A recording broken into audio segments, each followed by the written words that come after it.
Morning. Today we have parked just outside of Helton and we're doing two Wainwrights. One is called Arthur's Pike and the other one is Bonscale Pike.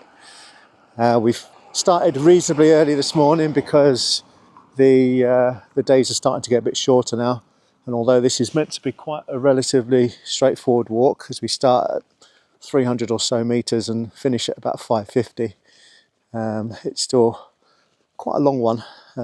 Should probably take about 4 hours in total. So we're setting off this morning at 9:15 and we'll take you on our journey. So this is what I mean by the path being a bit of a stroll. It's nice and gentle and flat. As a result, we've already seen a few dog walkers. According to our map, we've got a load of shake holes and quarries around here. Not quite sure what a shake hole is. Great place to run actually, isn't it? Morning.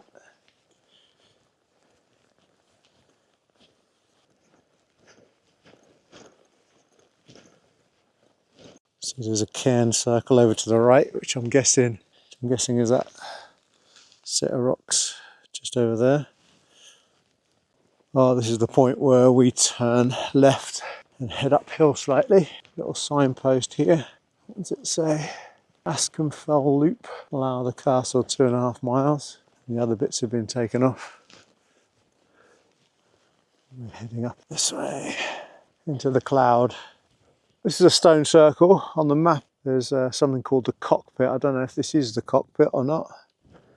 And a little bit further up we've got a ford that crosses a little stream. And then we're heading up in that direction. This is what they consider the ford. The sun is trying to get its little head out there. A few little bright patches in the distance. Let's hope this area here clears because that's where we're going. And it's all in clag. There we have it. We've got a little glimpse of Ullswater at the very end. One thing I forgot to mention was this next Wainwright is going to be number 50 for us, which is a little mini victory, I guess. Still only less than quarter of the way through the 214, I think it is, Wainwrights. But yeah, 50. So that's one to be happy about. These are spotted some ponies up ahead. Just by gaining a very, very small amount of extra height, Ullswater's starting to come into view a lot better.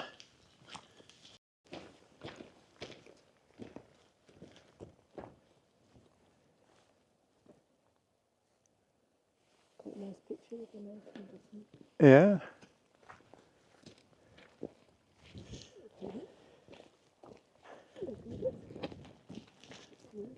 Hello.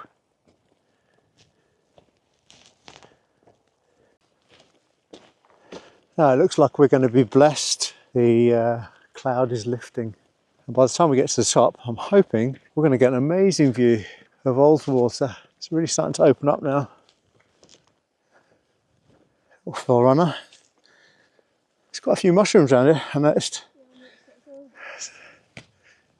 Now that the sun's come out, you can see the footpath that goes up the hill.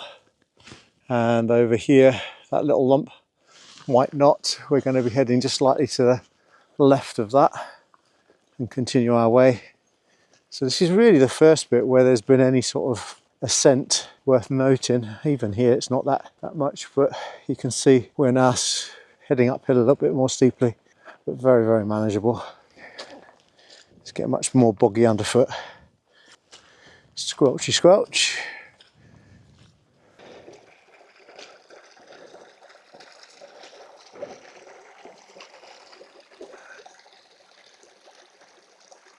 That sunshine's made a big difference to the view.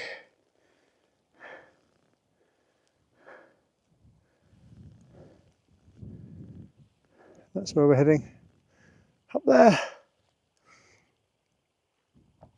Looking at the footpath there, you see how the path that we walked on is in dark blue, but if we'd gone slightly to the right, up that one, and then cut across, we might have avoided the marshy bits we would have come up this path here instead, which looks much more major and possibly less swampy. You never know, might be still the same swampiness, but it does look more of a major track.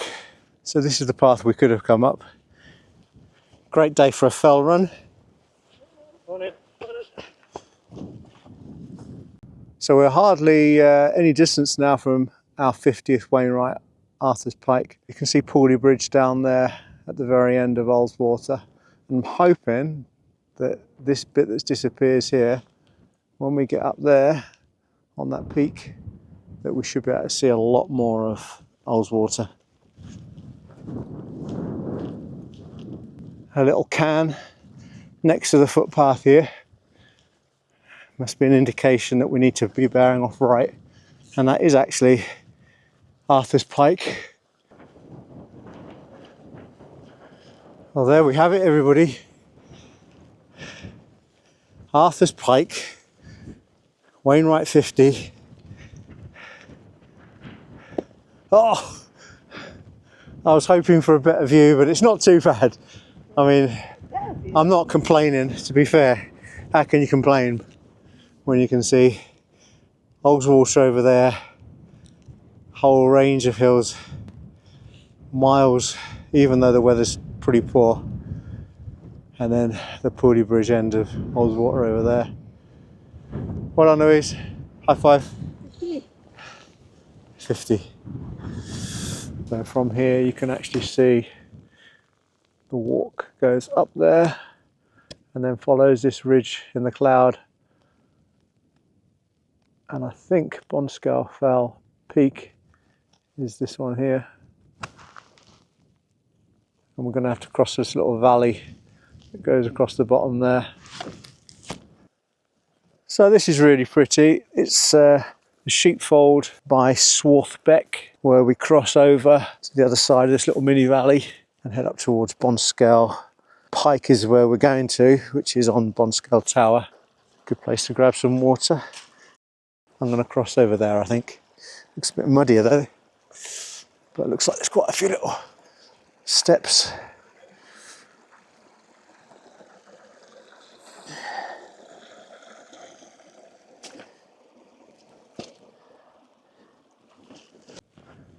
Ah, there's the cairn. Ooh, that's a nice view.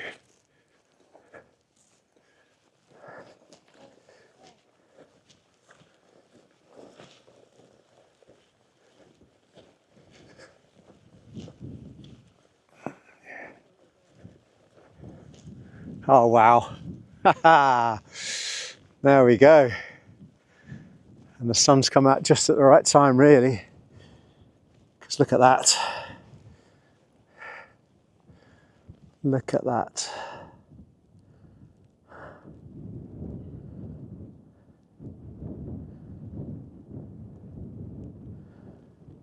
Bonscale Pike.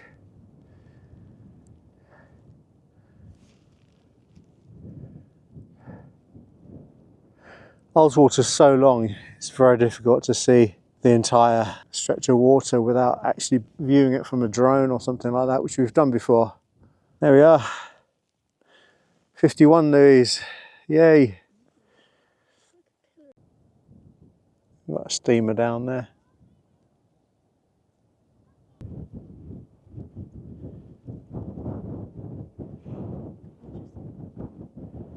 This is worth the walk. Incredible view. As you say, that road down there, that way, the way it winds through, it's beautiful. Yeah, it's pretty steep, but you don't get a sense of it from up here. That's Heltonhead, isn't it? You can just about make out the roof of the church. Oh yeah, you can. This is going to be our lunch stop for today.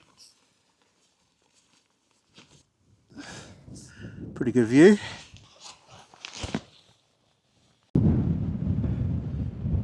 It is cold and it is windy up here. We've gone from summer walking to full-on winter walking. It's the wind chill factor that's the issue. As soon as you take your hands out your gloves, even for a short time, your fingers just go completely numb. Bit extreme, but I've got 2 hats on and my down jacket from sitting down having lunch. That's how we dressed up. And now I've also got waterproof trousers on to keep the wind off my legs as well, because I stupidly wore shorts this morning. Anyway, back to our walk. That's the Bonscale Fell cairn, and now we're returning back on that dog leg to do the last part of our mini circular walk. Could go back the same route as before, but yeah, we're going on a slightly different route just for a bit of variation on the way back.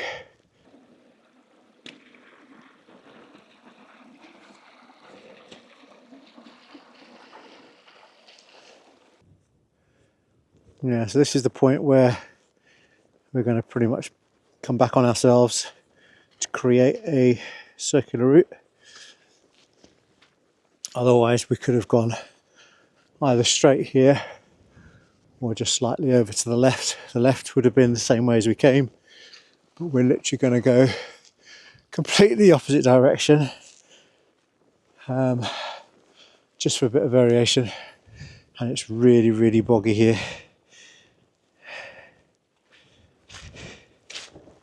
Ooh.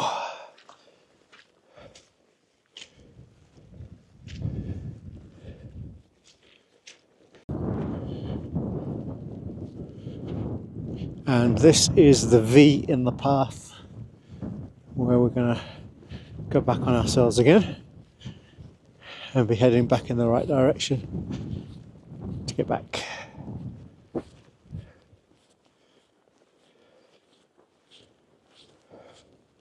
Pretty much the whole walk on the way down so far has been the same. It's walking through a big field. Pretty much back to the part of the path where we're going to repeat in the first bit. Compare that to what it was like earlier. It's meant to rain about 5 o'clock this afternoon, so we'll be back home by then comfortably. I think we've done so far, let me just check on the watch. We've done nearly 12 kilometres so far. Probably another couple still to go. But yeah, the walk back, not the most interesting. And that's us back on the path that we came up. Oh.